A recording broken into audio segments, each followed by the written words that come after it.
By 1940, one fact was beyond dispute inside every major European air force. The fighter plane you flew determined whether you lived or died. Not a preference, not a minor tactical consideration. The difference between a modern fighter and an outdated one, measured in miles per hour and rate of climb and turning radius, was the difference between a pilot who came home and a pilot who didn't. The men who understood this best were not the generals planning campaigns from comfortable offices. They were the pilots sitting in cockpits, feeling through their hands and feet exactly what their aircraft could and could not do when an enemy fighter appeared in their mirror.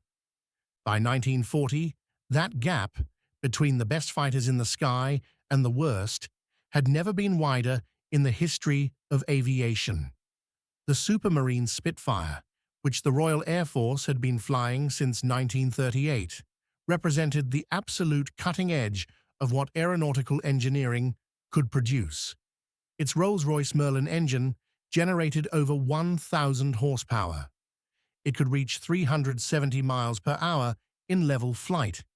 Its elliptical wings gave it a rate of roll that no German fighter could match. Pilots who flew it for the first time described the experience with a consistency that crosses decades and languages. They described it as flying an extension of their own body, a machine so responsive and so perfectly balanced that the boundary between man and aircraft dissolved in the air. At the same time, somewhere over the mountains of Albania and northern Greece, pilots of the Royal Hellenic Air Force were flying the PZL P.24, a Polish-designed fighter that had been considered modern in 1933, when the drawings were first laid out on the design table. By 1940, it was not modern. It was not close to modern. It had a fixed undercarriage, wheels that didn't retract into the wing during flight, hanging in the airstream like a pair of outstretched hands, creating drag that bled away speed on every single sortie. Its maximum speed was 267 miles per hour. It carried 2 machine guns and 2 cannons. It was slower than the Italian aircraft it was supposed to intercept, slower than the German aircraft that would eventually come, and it was what the pilots of the Royal Hellenic Air Force had when the war came to them on October 28, 1940. What those pilots did with that aircraft, what they achieved in those mountains, in those conditions, against those odds, in an airplane that had no right to win the fights it was sent into, is the foundation of everything that comes after.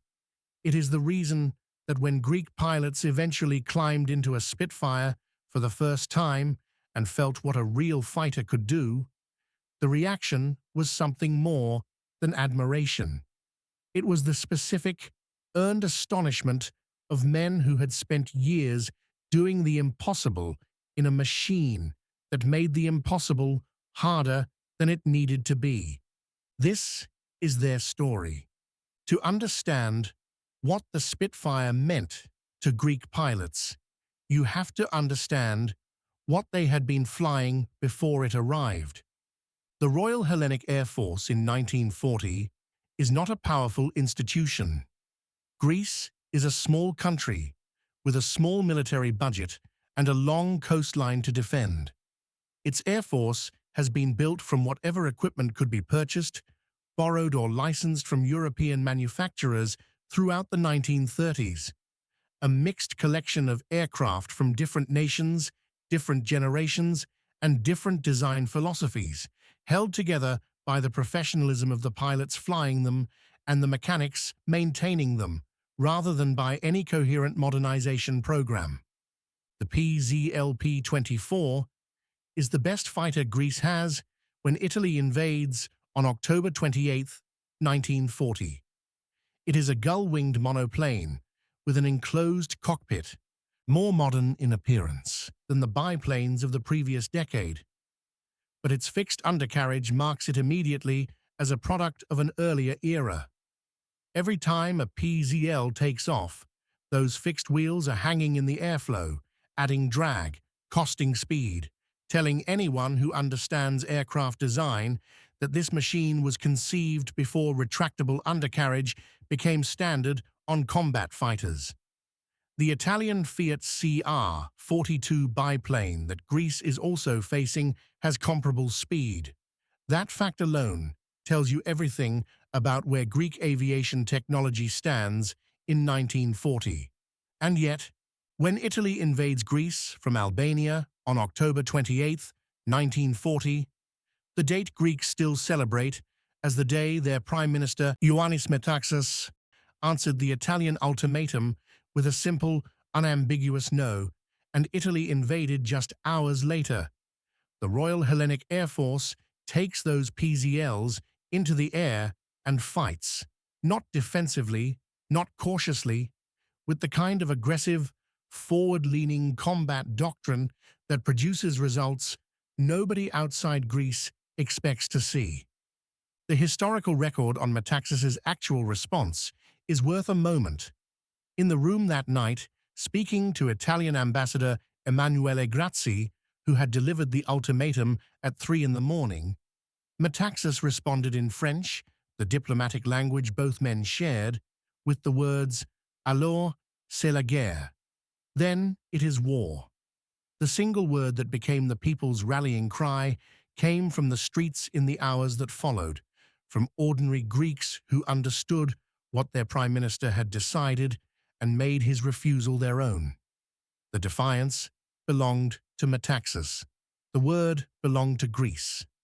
Within days of the invasion, Greek ground forces have stopped the Italian advance. Within weeks, they have pushed the Italians back across the Albanian border.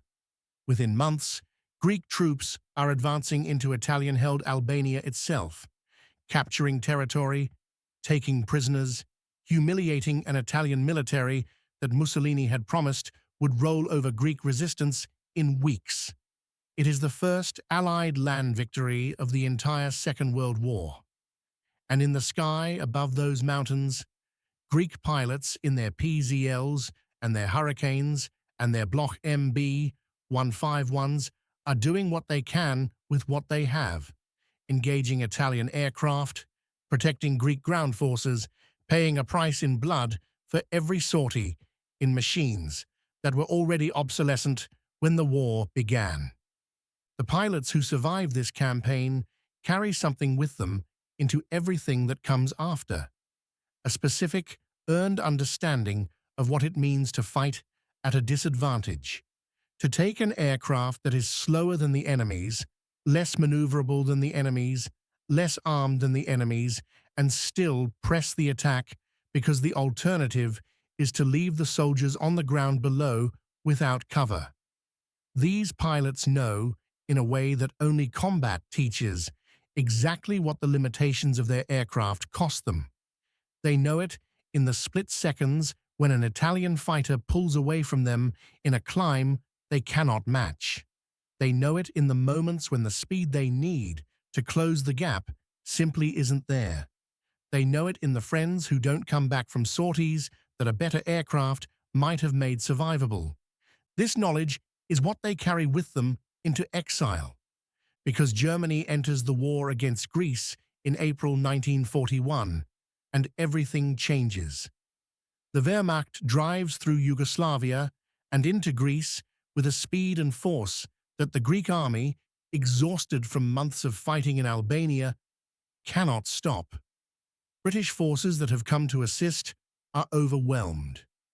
The Metaxas line, the fortified defensive position built into the mountains along the Bulgarian border, is not breached frontally by German forces. It is outflanked. Germany moves through Yugoslavia first, bypassing the fortifications entirely, rendering them strategically irrelevant without having to destroy them in direct combat. The line's defenders hold their positions with extraordinary courage, but with the flank gone, there is nothing left to defend. The fortifications are surrendered intact, their guns pointed in the wrong direction for the war that has arrived. Athens falls. By the end of April 1941, Greece is under Axis occupation, divided between German, Italian, and Bulgarian zones of control. The king goes into exile. The government goes into exile. What remains of the Royal Hellenic Air Force goes into exile. They end up in Egypt, in Palestine, in the Middle East, rebuilding under British command.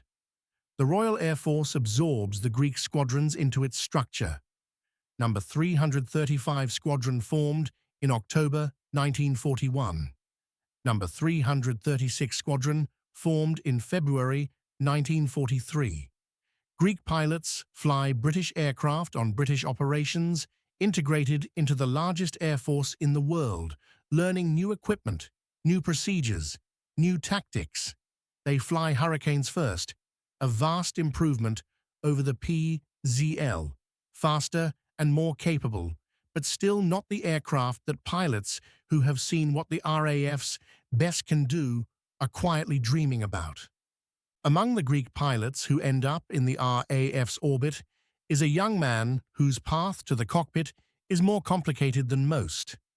Ioannis Plagis is 22 years old in 1941, born not in Greece but in southern Rhodesia, to Greek immigrant parents who had settled in Africa a generation earlier. He grew up between two identities, Greek by heritage and family, Rhodesian by birth and upbringing. And when the war comes, he tries to serve both. He approaches Rhodesian military recruiters first. They turn him down. He is legally a foreign national, Greek, not Rhodesian, and they cannot accept him into Rhodesian service. Then Greece joins the Allies in late 1940, and suddenly his Greek nationality is not an obstacle. It is an entry point. The RAF accepts him as a Greek national, and Plagis begins his training in earnest, progressing through the system with the intensity of a man who has already been told once that he doesn't belong, and has decided to make that conclusion impossible to maintain. By early 1942, Plagis has completed his training and been assigned to number 65 Squadron and then number 266 Rhodesia Squadron. He is flying. He is improving. And then comes the assignment that will define his war, and, in a quieter way, define what it means to be a Greek pilot in the Royal Air Force. He is posted to Malta. In March 1942, Malta is the most dangerous place in the world to fly a fighter. The small island, 17 miles long and 9 miles wide, sitting in the middle of the Mediterranean between Sicily and North Africa, is under siege. German and Italian aircraft based in Sicily are attacking it around the clock, trying to neutralize the RAF's presence there so that Axis supply lines to North Africa can operate without interference.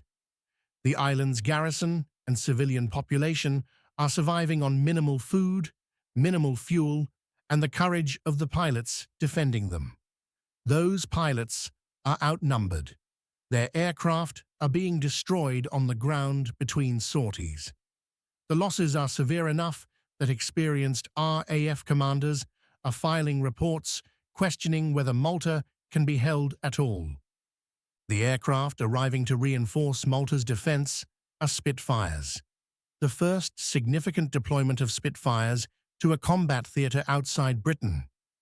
And among the pilots flying those Spitfires into Malta in March 1942 is Ioannis Plagis, the young Greek Rhodesian who was turned away by Rhodesian recruiters 2 years earlier. He has never flown a Spitfire in combat before. He has, by this point, flown aircraft that range from the Hurricane to various training types. But the Spitfire is different. Every pilot who climbs into one for the first time understands immediately that this is different. Think about what that moment means for a pilot of Greek origin in 1942. 2 years earlier, Greek pilots were flying PZL P.24s with fixed undercarriages over the mountains of Albania, trying to intercept modern Italian aircraft in a machine designed in 1933. Now, in a cockpit above the Mediterranean, there is 1,000 horsepower between the pilot's hands and the enemy. There is a rate of climb that makes altitude a tool rather than a prayer. There are 8 machine guns that can be brought to bear with the precision that only a well-balanced aircraft can provide. There is, for the first time, an aircraft that doesn't start the fight with a disadvantage baked into its design. What Greek pilots said when they first flew the Spitfire is not a mystery. It is documented in letters, in interviews, in the accounts preserved by historians who tracked down the survivors of the 335th and 336th squadrons in the decades after the war. They described it consistently, across different men, in different words that amounted to the same thing. It was like being given something they should have had from the beginning, like the war had finally decided to give them a fair chance. Like the aircraft itself was an apology for everything that came before it. Plagis climbs into his Spitfire on Malta in March 1942. He has been in exile for a year. His country is occupied. The people he grew up among are living under German and Italian authority. The aircraft he is strapping himself into is the best fighter in the Royal Air Force, possibly in the world. He intends to use it. March 25, 1942. Plagis scores his first aerial victory over Malta, shooting down an enemy aircraft in the brutal, fast-moving combat that defines the Malta siege. It is the beginning of a run that will make him one of the most remarkable fighter pilots in the Mediterranean theater. But it is what happens 7 days later, on April 1st, 1942, that announces to the RAF's command structure exactly what kind of pilot they have on their hands. In the space of a single afternoon, Plagis shoots down 4 enemy aircraft. Not across a week, not across a month. In one afternoon, in the skies above Malta, he finds 4 separate targets and destroys all 4 of them. It is the kind of performance that in another theater, in another war, might take a pilot months to accumulate. Plagis does it in hours. By the end of that day, he is, officially, an ace. 5 confirmed victories in the air, the threshold that defines an ace in every air force in the world. And he has reached that threshold faster than any other Spitfire pilot in the defense of Malta. The RAF's official citation for his Distinguished Flying Cross, awarded on May 1, 1942, captures the professional assessment of what they are watching him do. With complete indifference to odds against him, he presses home his attacks with skill and courage. He has set an outstanding example. Complete indifference to odds. That phrase, written by RAF officers who have seen hundreds of pilots and chosen their words carefully, is the key to understanding what distinguishes Plagis from other capable fighter pilots. It is not just skill, though the skill is undeniable. It is a specific quality of aggression that comes from somewhere deeper than training. A willingness to press the attack when the tactical calculation says the odds are against you. A refusal to let the numbers on the other side of the equation be a reason to break off. This quality does not come from nowhere. It comes from 2 years of watching Greek pilots in PZL P.24s take on aircraft faster than them, better armed than them, more numerous than them, and press the attack anyway because the soldiers on the ground below needed them to press it, because the mission required it, because the alternative was to leave the objective undefended. The indifference to odds that the RAF citation describes was not learned in a Spitfire. It was forged in the mountains of Albania and the skies of the Greek campaign, in aircraft that had no business winning the fights they were sent into by pilots who won them anyway. The Spitfire doesn't give Plagis his courage. It gives his courage somewhere worthy to go. June 6, 1942. 2 months into his Malta deployment, Plagis leads a flight of 4 Spitfires on a defensive sortie when they encounter approximately 40 enemy aircraft. 4 against 40. 1 to 10 odds in the most contested airspace in the Mediterranean. Plagis leads his section into the attack. In the engagement that follows, he personally destroys 2 enemy aircraft, and his section contributes to the destruction of a flying boat.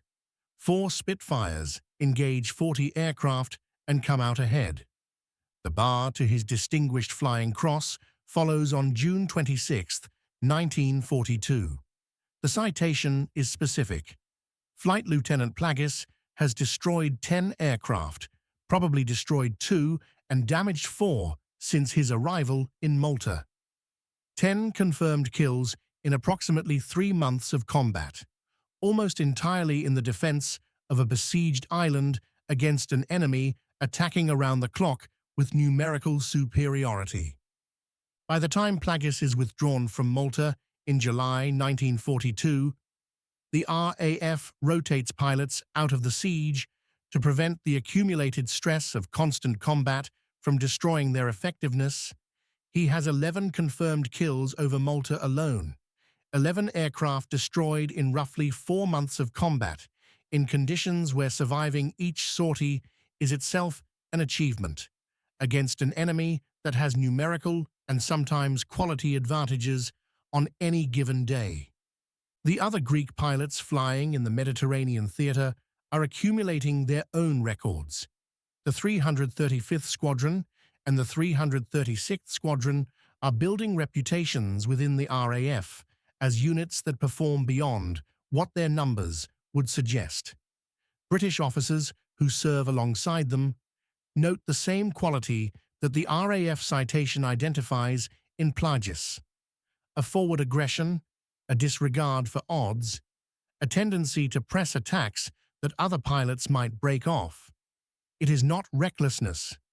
It is a specific professional judgment about when the attack serves the mission better than the retreat, a judgment that has been calibrated by years of fighting with inferior equipment, where pressing the attack was often the only option available.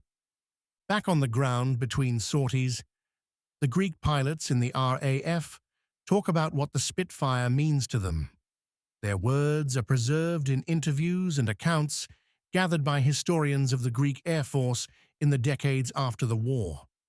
They talk about the aircraft with a reverence that goes beyond pilot enthusiasm for good equipment. They talk about it as a kind of justice, as the thing they should have had earlier, when the fight might have gone differently, as proof that what they lacked in Greece was never courage or skill or willingness to press the attack. It was an aircraft worthy of what they were prepared to do in it.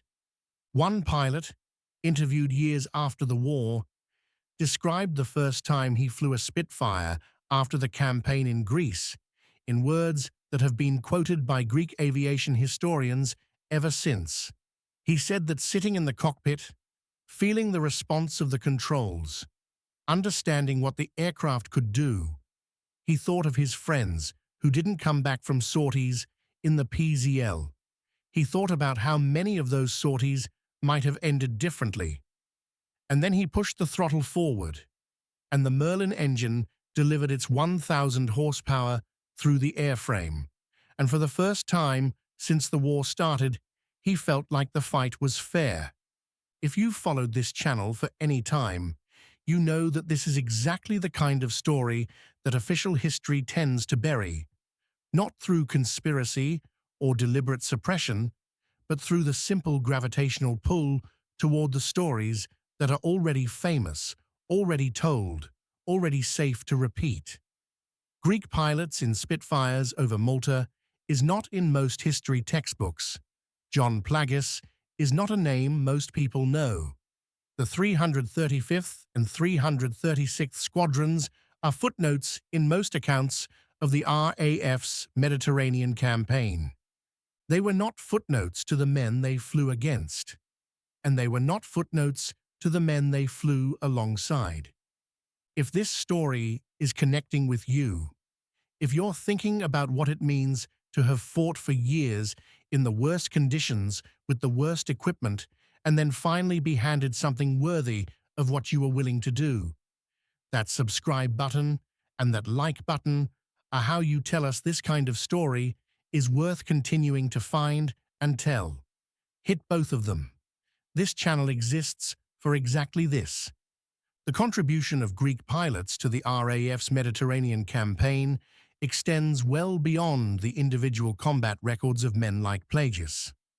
The 335th and 336th Squadrons fly convoy patrols, anti-submarine searches, offensive patrols, reconnaissance missions, and interceptions across the North African and Italian campaigns.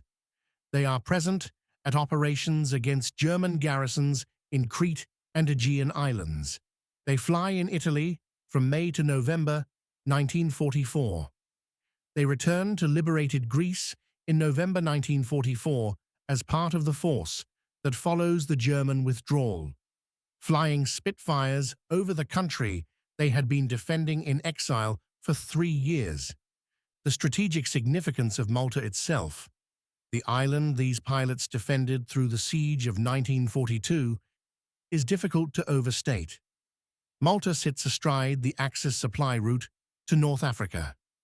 Every convoy carrying fuel, ammunition, vehicles, and replacements from Italy to Rommel's Africa Corps has to pass within range of Malta's aircraft and submarines. When Malta's defenses hold, and they hold partly because of the pilots who flew its Spitfires through the most intense aerial siege of the war, the pressure on Rommel's supply line never fully relents. The RAF's ability to contest the skies above the Mediterranean from Malta is one of the factors that ultimately makes the supply situation for the Africa Corps unsustainable. The Greek pilots who flew in that defense are part of that strategic outcome. Their contribution is real and documented. It is simply not widely known outside Greece. Plagis himself returns to operational flying in September 1943, commanding No. 64 Squadron and eventually No. 126 Squadron. He flies through Operation Overlord, the D-Day landings in Normandy, and the subsequent campaigns across northwestern Europe. He is shot down in September 1944 during Operation Market Garden, but survives with minor wounds. By the war's end, he has 16 confirmed aerial victories, 11 of them over Malta, and holds the Distinguished Service Order, the Distinguished Flying Cross and Bar, and the Dutch Flying Cross. He is Southern Rhodesia's most decorated serviceman of the entire war. The city of Salisbury, now Harare, the capital of Zimbabwe, names a street in the Alexandra Park neighborhood after him. A Greek pilot, born in Africa, rejected by recruiters, accepted because his country joined the right side, defending a British island, flying British aircraft, commemorated in the capital of a country that initially wouldn't let him fight for it. Ioannis Plagis leaves the RAF after the war and continues serving in the Royal Rhodesian Air Force, flying Gloucester Meteors, jet aircraft, at the head of No. 266 Squadron. The progression from PZL P.24 to Spitfire to Meteor tracks the entire arc of aviation technology across the war years, from fixed undercarriage pre-war designs to the jet age that the war itself accelerates. He retires from military service and dies in 1974 at the age of 55. Too young by any measure for a man whose contribution to the Allied war effort is as large and as unrecognized as it is. The 335th Squadron that formed in exile in Palestine in October 1941 still exists. It flies F-16, Block 52 plus aircraft from Araxos Air Base in the Peloponnese, one of the oldest continuously serving squadrons in the Hellenic Air Force. Its motto, "Always dominate the heights," was adopted as the official motto of the entire Hellenic Air Force. The unit that was formed in exile, that flew Hurricanes and Spitfires under British command, that built its combat record in North Africa and Italy and the skies of occupied Greece, gave the modern Greek Air Force the words it chooses to define itself. The only airworthy Greek Spitfire, serial number MJ755, a Mark 9C built in 1943, belongs to the Hellenic Air Force Museum. It returned to flight status after an extensive restoration funded by the Ikaros Foundation.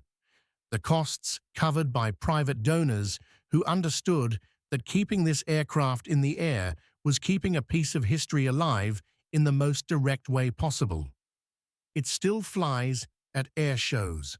When it takes off from a Greek airfield, it is carrying something more than aviation heritage.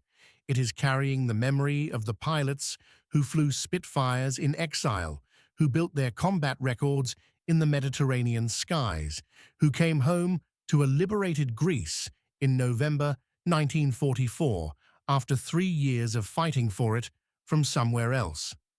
What those pilots said when they first flew the Spitfire was not complicated.